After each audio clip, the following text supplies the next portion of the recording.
to my kitchen. Today I'm going to be making peri peri chicken. Ooh, Portuguese classic, so tasty. Yum. And for this, obviously you're going to need some chicken. Now here I have some skinless chicken. Now I'm not going to lie, when I started preparing this chicken I was going to cook another dish, and then I thought, you know what, I'm going to cook peri peri because I fancied it. So when you come to do your peri peri chicken, make sure that it's got some skin on, because technically peri peri chicken is actually cooked on an open flame or under a grill, yeah, but we're just going to stick this in the oven. So that's a skinless chicken. So I've cut these pieces into their kind of like component limbs. So I've got some thighs, legs, or sorry, drumsticks, the wing I managed to leave the skin on, and the breast I actually cut into 4 pieces. So let's prepare the marinade. To prepare our marinade, you're going to need a blender, yep, or if you haven't got a blender, you then have to make sure that all these ingredients that I'm about to put in this blender is minced by hand, even in a pestle and mortar. So yeah, blender will do the job nicely. So in here I'm going to add 5 cloves of garlic, 1 chilli with the seed on. Now this chilli is hot, so if you like it really hot, add some more.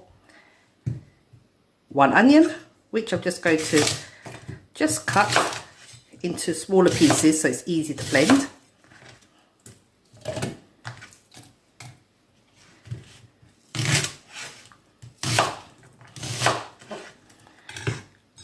Right.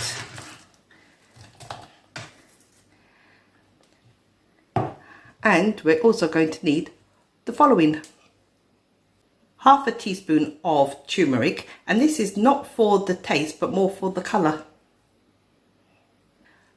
A teaspoon of seasoned oil, so that's half and half. Half a teaspoon of chillies, although we've got the fresh chilli in there, this is to give it a bit more of that chilli taste and also for its colour. 2 teaspoons of smoked paprika, so that's half,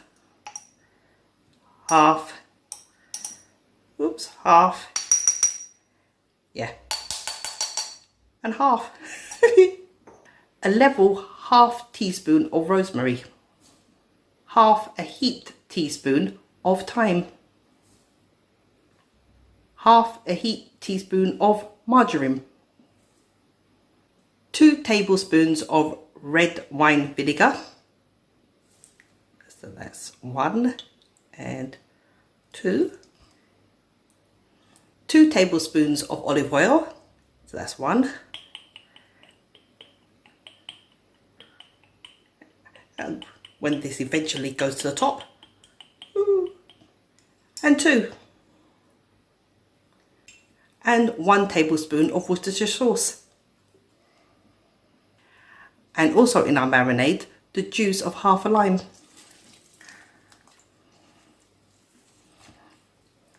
Finally, just a pinch of salt. Lid on, and now blitz.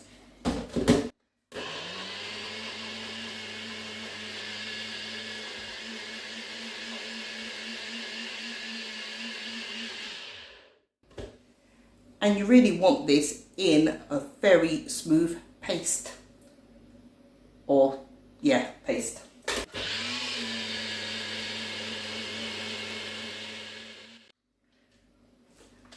Make sure it's smooth. Oh, gosh, I've got death. Yep, that looks good enough to me.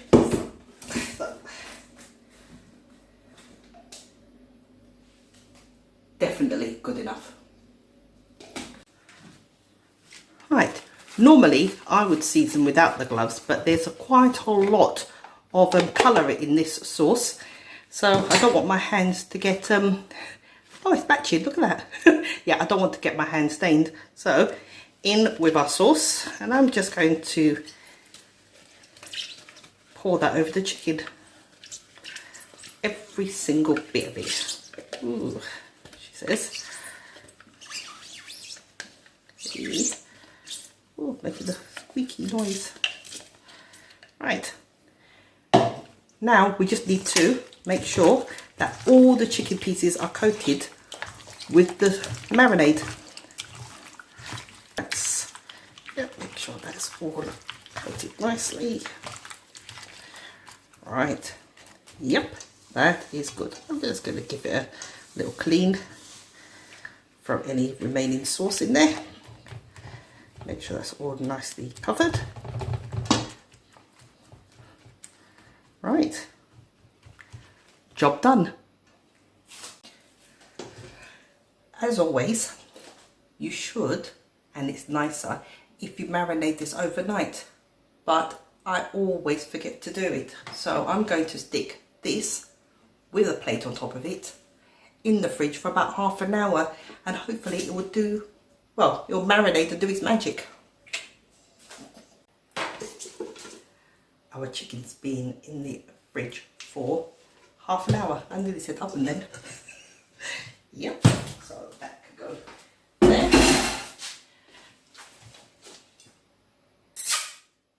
And it's not even cooked yet. Now all I'm going to do is take each piece of this chicken and just literally scrape off the marinade and put it into our oiled dish.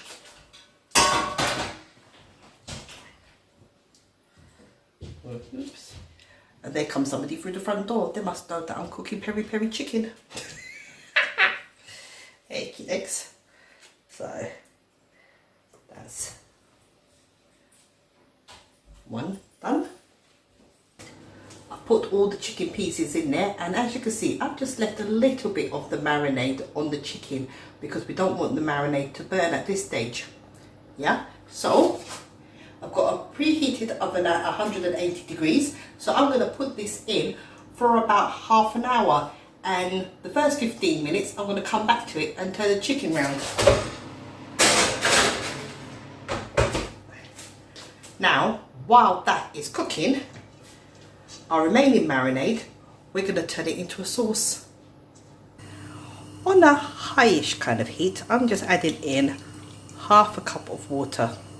Now, this was hot, but it's now gone, a bit tepid, so I'm just going to leave that to come to a kind of like a boil. In the meantime, what I'm going to do is prepare our marinade, well, prepare the sauce actually, by shoving the marinade all to the bottom of the bowl. And, yep, when that water comes to a little boil, I'm going to add the sauce.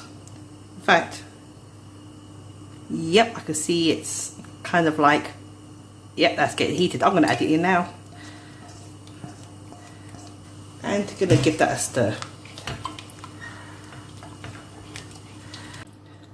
Right, that's come to a nice little boil, so I'm just adding in just a tablespoon of tomato ketchup.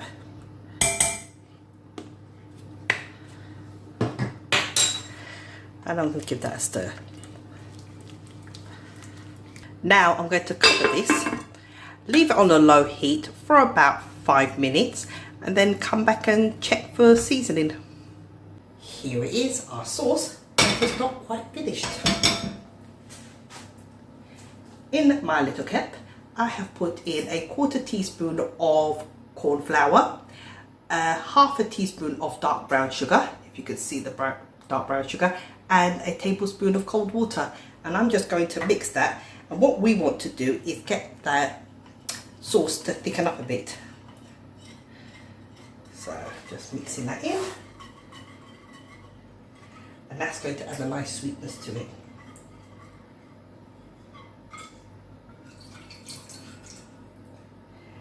Also, the dark brown sugar, when we come to basting our chicken with that, it should be next like 10 minutes. The dark brown sugar is going to caramelize the chicken even more. That's nice. So, fire a bit of Peri. And what I'm going to do is work this in and then leave it for about 10 minutes, and then it should be ready. Right, I've just taken these out of the oven and they've been in there for about 17 minutes. So I'm just going to turn these around. And as you can see, I should have actually turned it around in the oven because some of these haven't browned on that side. If you can see that one, that was nicely browned. But I'm going to turn them all around anyway. And, oh, that was a nice little piece there. Then I'm just going to pop it back in the oven for another, probably now 17 minutes. Yep. Excellent. I'm going to take our chicken out now because they should be ready for basting. Woohoo! Yeah. I said they're more than ready for basting. Look, you see, this is what happens when you don't take all the coating off. You get these charred bits at the end. It's a good job I'm not serving it in this. What I've done is I've put them into a new serving dish, one that I can actually put in the oven to finish browning, because that one I think had a lot of kind of like some kind of sugar in it somewhere. Must be the onions. Anywho, I've turned these round and I've given it a baste underneath with our sauce, and now I'm just doing the tops.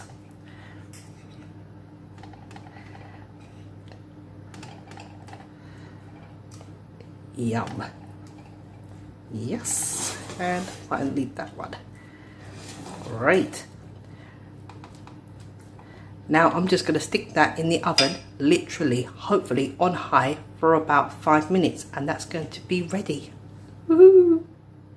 Right, I've taken it out of the oven. It's been resting for 10 minutes, and here it is. Woo, is it still hot? No, it's not. My peri chicken. Woo! Now, it looks a bit lacklustered. Yeah, it's lacking that kind of like glossy shine. But remember, we've got some more sauce to put on top of that when you serve it. The other thing is, because I actually cooked that without the skin on, it didn't have enough oil, because you guys didn't remind me before I put it in the oven to drizzle it with a little bit of oil. So when I put this in with the sauce, I drizzled it with slightly of a bit of olive oil, and I just bunged it under the grill to crisp up like this. Woo. So have to bear that in mind. Now I'm going to taste one, and here is our sauce. Oh, look at that, so yummy. Ooh. Well, there's our sauce. I've made enough for quite a lot of people, but this is my little taster.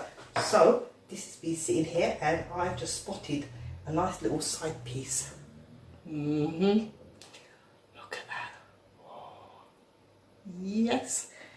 And I'm just going to dip it in to our sauce, and hopefully this should taste good.